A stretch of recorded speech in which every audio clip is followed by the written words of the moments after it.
West has produced hits for music heavyweights Jay-Z, Justin Timberlake, Rihanna, Snoop, and Aaliyah, just to name a few. He is a legendary producer, rapper, and songwriter.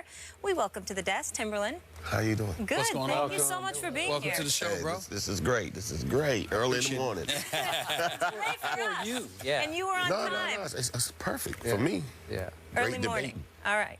Which we so appreciate you being here. Now, you're the executive music producer of Empire. Huge Yes. fan of the show. I haven't missed an episode. What has that experience been like?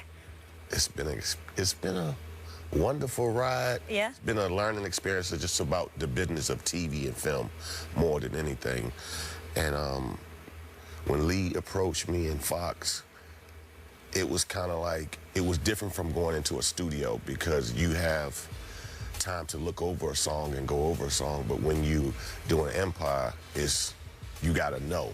So it's kind of challenging for me. It kind of like, okay, I gotta know this song is gonna work, and I can't go back and double take it. So it's like, whew. I'm always fascinated. How do you know? I know you never really, like, literally know. I'm imagining you don't literally know, but No, how do you have that feeling where you really, really believe this is going to work, particularly for music on television? I think, you know, it's so funny, when I watch y'all, it's the same. So I think sports and music is the same. It's like, you know what energy, it's an energy, and it's a feeling. Like, you know, if you're a heavy sports fan and if you watch a key player, you know when he's about to be on fire versus when he's not on fire. So that's how music is. Like, you know when something, it's just a feeling, and it's like you just light up. And like, when you don't expect to light up. Right. So you it's can like, hear somebody and go like, this ain't gonna work. exactly. Ain't gonna work. Yeah, like you'll be It on the ain't gonna couch, happen. be like, Yeah. That ain't gonna happen. that ain't gonna work. It's almost instant, right? Yeah. And then, but the funniest thing, here's the key. When you can say that, see, I can see me and you walk on, that ain't gonna work, right? Right. So then we'll go to the bathroom, we'll come back in, I look at you, I'm like, that ain't the same song we just heard, right? And then it hits you a little different each time you leave the room and you come back in, you be like, nah, I know we just said that wasn't gonna work, but it's working. Right. I got it. So that's how it is. Speaking of a team that is about to be on fire, a team we both love, but not quite enough to pick over the Cavs in the East, your Miami Heat, and you are a big fan. Yes. How much do you love them? Do you love them enough that they could win the East? I like his question. He said, how much do you love them? How much do you love them? I just love them. I don't know about to win in the East, but I can say this. What I have seen in living in Miami and being in Miami, you know, when that city gets turned up, it somehow the team gets turned up. They just start to just do good. I've seen some amazing things happen in Miami where I walked out the door, and I'm like, oh, snap. Talk about Did energy. you see that? So, for the Cavs and the Miami Heat, we got to wait and see. Are you a Miami Heat fan? I'm a fan. Okay, how did you feel? You're a LeBron fan. Yes, I am. How did you feel about LeBron deciding to leave South Beach and go back to Cleveland? Hey, he a grown man. And I look at it like this. I agree. And, you know, it's kind of, I play the fence because I had to put myself, me being an entertainer and somebody telling me I have to make a choice for myself. At the end of the day, it's still me. I'm one person. I got to live. I go to sleep by myself. It's like one of those decisions that, you know, like if I'm from Virginia, which I am, and I go to play for Atlanta, you're going to feel some kind of way leaving your home. It's going to start to eat at you at night. Like, it's just something about just your hometown. And when you say Cleveland, you really can't say anything. You only got to put your hands and be mad and go like this. Yes. Had it been anybody else, it would have been a problem. Yeah, but to go back to Cleveland, I think it was justifiable. It's home. Like, if you say you're going back, it's like, what? I can't be mad. I can't. Yeah. I can't be mad at you. You know, like, I'd be like, then that means I'm really not for you. It's Yep. like all you got to do is pout like a kid. Like, Well, that's true. I got you. So A man who plays in this league that I think you're going to do a little business with in your new clothing line is Carmelo Anthony. What should we expect from Carmelo on the court this year? I think what we should expect from Carmelo is he hears what people are saying. That is true. And being a professional and being a winner, he's going to win. You're going to see something that you never saw to him. Really? And I believe you're going to see something you never saw. Uh-oh. Sorry. You don't think so? Sorry to interrupt. I'm going to clarify. I'm going to clarify that question. I have no doubt that Carmelo's going to do his thing. But when you say he going to win, well, he plays for a team, and I don't understand how, if the team is losing, he wins. Because you ain't implying that the Knicks are going to win, are you? I just said we talked about. I'm just trying to say. I didn't go that. I just need clarification. I didn't put the other people around. Okay, yet. okay. I just stuck to right. him, and I'm hoping that his energy that he brings. We'll see. I'm going to shock you. I'm not going to be so down on the Knicks as much as I've been over the last few months. I'm going to give them the benefit of the doubt early on. I know what Melo going to do. I want to see what Robin Lopez and Aaron Aflalo, the Porzingis kid, you know, the number 4 overall pick. I want to see what they do. I think the Knicks might have a shot at winning about 30 games, Skip. About 30 games. You gave him just from 17 to 30. 30. That's nothing to, like, stop the press. Well, I know, but I just don't want to engage in complete condemnation. Is that fair? That's very fair. Is that fair? That's super fair. Now, let me get to the other part. You mentioned Carmelo's wardrobe, you know. Let me talk to you about that for a second. Oh. Melo, LeBron, Tristan Thompson, I forgot who else. They got these new hats that's kind of look. I don't understand it. I don't understand it. I mean, do you critique the wardrobes? That's what I want to know. Okay.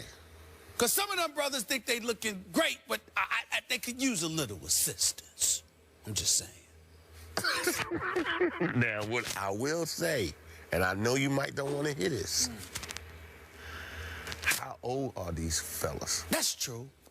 That's true. Young 30s, Melo, and 30, and think LeBron, about 31. There you go. I mean, they dress sharp.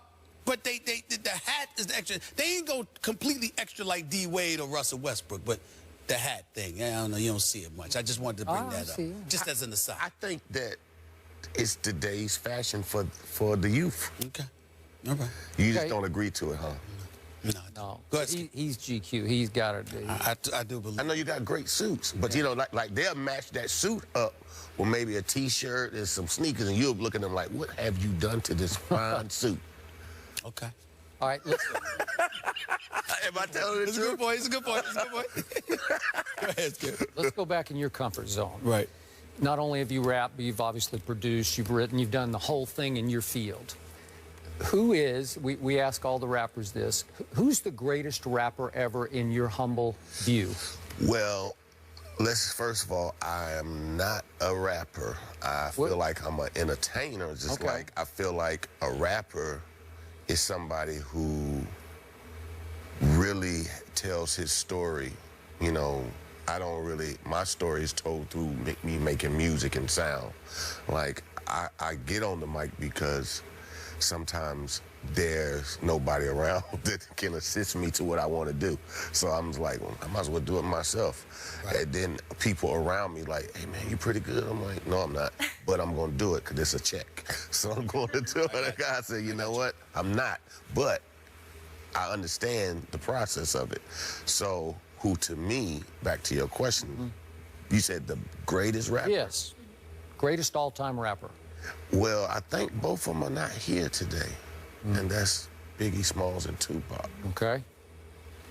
You want to Well, listen. Well, you know what? I'm going to tell you. I'm just saying. Listen, Jay-Z. Oh, he's the. Come on, Dan. I'm gonna get to him. All right. But I have to. You say rap. I might almost want to go back to like Eric B. Rakim. Yeah, like I feel like you got to give me something like that. You know, I mean, listen, Tupac, Big Daddy Kane. No, Big Daddy Kane. Right. KRS-One. Even though Eric B. was writing some of the lyrics. You know, I mean, Greatest ever. Greatest ever. There's no ever because you can't say greatest ever because those are moments in our culture. So in that time of the 80s, it might have been, we would say Rakim, KRS-One, all of those were the greatest at that moment. Then came the 90s, what was a Big Daddy Kane? Well, and not only that, I get where you're coming from, because for me, Skip, to piggyback off your question, you have to take into account what he's saying. Then you have to bring into question those who transcend the test of times. When I think about LL Cool J, 80s, 90s, 2000s, even with acting, he still drop an album here and there that reminds you how great he was. Jay-Z, I mean, I can't ignore Nas. I can't ignore Nas. Like you can't.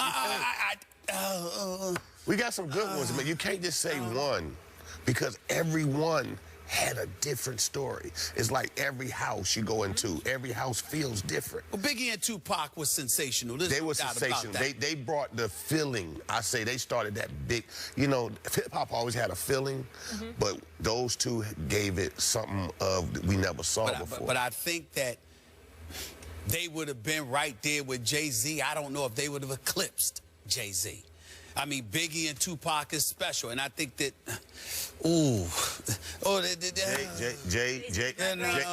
Jay is my brother, so I'm gonna put him always number one. But like me being, to ask me is kind of biased because I respect the music, the sanctuary. Just like asking a player in sports, you really can't. It's like we're just because I'm at top right now and I did it 10 years, it's like, man, I gotta really do my history. Because then you have Africa Bambaataa, you have so many things that to say, am I really the best? I got you. Excuse me, am I allowed to have an opinion here? Yes, I want you to tell them what it is. All right, if we're gonna boil it down to Tupac or Biggie, the greatest performer ever in that genre is the Notorious B.I.G. Again, even if you saw the movie that they made about him, it was great. He just great movie. blew people away with his power, with his charisma. Matter of opinion. Oh, yeah. He was sensational. Don't get me wrong. He was sensational. I'm just saying that I don't know that you can sit there and say that he's definitively the greatest. Not when Tupac was doing his thing, and not after we have seen how Jay-Z has taken it and elevated it to another level. I don't know if you can do that. I don't know. And I don't know if Biggie would have ever been Biggie if it wasn't for Eric B. and Rakim and those boys. So this is what I say. This is why I say Jay-Z's the best. It's not because he can rap. Look what he just explained. Jay-Z saw all of this, so he studied the do's and the do-nots. And he has mastered how to be relevant through the test of time. You can't teach that. You can't teach that. Student of the game. You gotta just know how. You gotta know. It's like, you know, you ever heard people say, "Oh, he old. He don't hear that about washed up, no. You know, and you know, it's a way to move in life. Yep. To always stay on top. Like, you know, it's only a handful. You watch them just fall, and you climb up the mountain, you be like, dang. No. Told him to breathe slow. He continues to connect and stay relevant. All right, we'll let you go on this, though. What's next for you, speaking of great music? I want to do more on the film and TV. Okay. I like that. That's cool. I like putting intellectual property with music. I feel like that's the next wave for me. I feel like my music tells a story, so why not put a story? Tell a writer what I think.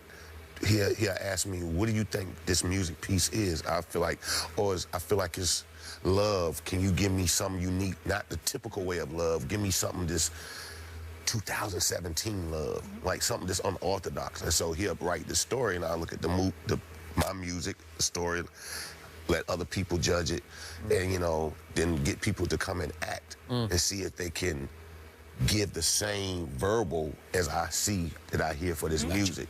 Gotcha. Kind of deep.